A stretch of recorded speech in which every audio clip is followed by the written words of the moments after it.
बिहार की 40 लोकसभा सीटों में से 13 ऐसी सीटें हैं जहां दलित वोटरों का दबदबा है, या फिर यूं कह सकते हैं कि बिहार हो या देश की राजनीति बगैर दलित का संभव नहीं है।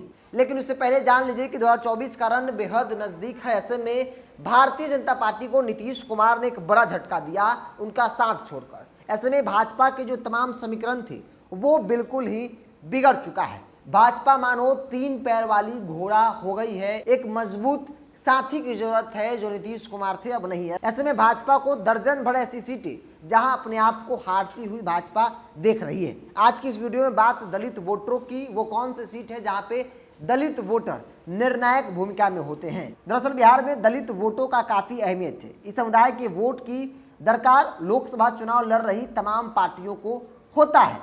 इंडिया गठबंधन हो या फिर एनडीए गठबंधन, दोनों इन वोटों पर अपनी पुरजोर दावेदारी भी रखे हुए हैं। हालांकि इसके अलावा मायावती की पार्टी बीएसपी भी इस वोट बैंक पर दावा करती है और बिहार के एक हिस्सा जो यूपी से सटा हुआ है वहां पे उनकी पार्टी का दबदबा भी देखने को मिलता है। बिहार में 40 लोकसभा की सीटें हैं। हर लोकसभा निर्वाचन क्षेत्र में तकरीबन 40-50 हजार दलित मतदाता है, यानी कि कम से कम किसी सीट पर दलितों की संख्या है तो वो 40 से 50 हजार, अधिक से अधिक यह 5 लाख तक भी जाता है, जो कि किसी की हार और किसी की जीत में बड़ी भूमिका निभाते हैं। अब हम आपको बताएंगे वो कौन सी 13 सीटें हैं जो दलित बहुल क्षेत्र माना जाता है। दरअसल इस लिस्ट में सबसे पहला नाम गया लोकसभा सीट का है, जहां पे दलितों की सबसे बड़ी आबादी है 5,35,000 के आसपास।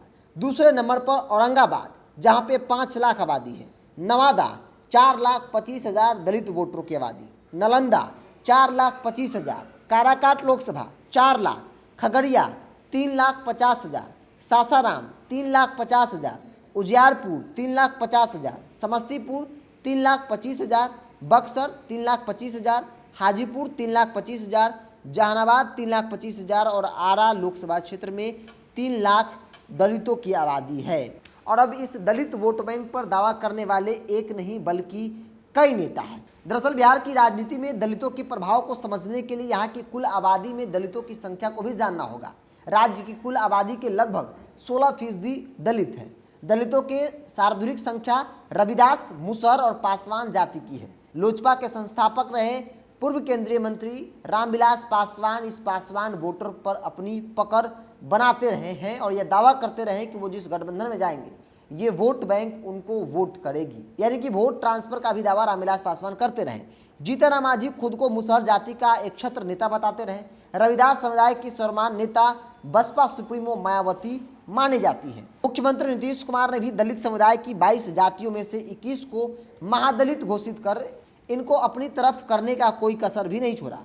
यह असरदार रूप से सामने भी आ चुका है। जीतन मांझी लगभग 8 महीनों तक बिहार के मुख्यमंत्री रहे और वो 8 महीने के अपने कार्यकाल में अपना सारा फोकस कमोबेश इसी बात पर रखा कि वो कैसे महादलित का चेहरा बन सके और यह वोट उन्हीं के साथ रहे। मांझी 5.5% मुसहर जाति के वोटों पर असर डालने का दावा करते हैं।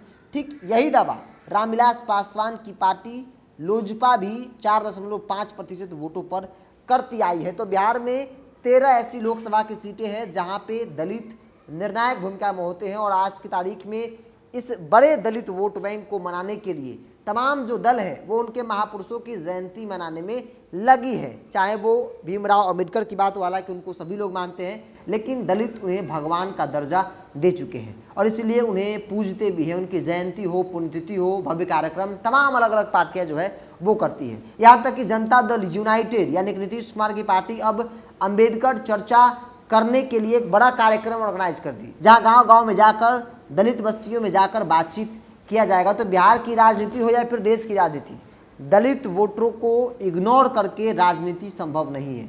दलितों के खिलाफ राजनीति नहीं हो सकती है क्योंकि एक बड़ा तबका दलितों का है और इसलिए दलितों को नज़रअंदाज करना राजनीतिक दलों को महंगा पड़ता आया है। खासतौर पर बिहार की राजनीति में नीतीश कुमार की पार्टी हो या फिर राष्ट्रीय जनता दल लालू प्रसाद यादव की पार्टी हो, ये दलितों की पार्टी भी बताई जाती है। भारतीय जनता पार्टी में भी कई नेता हैं जो दलित हितैषी के तौर पर जाने और देखे गए हैं। ऐसे में रामविलास पासवान के बाद उनके बेटे चिराग पासवान भी इस प्रयास में लगे हैं कि वो रामविलास पासवान का जगह ले सके और प्रयास भी कर रहे हैं। इसके अलावा जीतन मांझी भी अपने आप को महादलित के नेता बनाने में लगे हुए हैं। 2024 के रन से पहले तमाम जो दल हैं वो अपने अपने वोट बैंक को साधने का हर संभव प्रयास कर रही है। आज की इस वीडियो को देखने और सुनने के बाद आपके मन में क्या ख्याल है, अपनी राय को कमेंट्स बॉक्स में रखिए। अगर आप मेरे चैनल को यूट्यूब पर देख रहे हैं तो सब्सक्राइब कर लीजिए, फेसबुक पर देख रहे हैं तो पेज को लाइक और फॉलो कर लीजिए।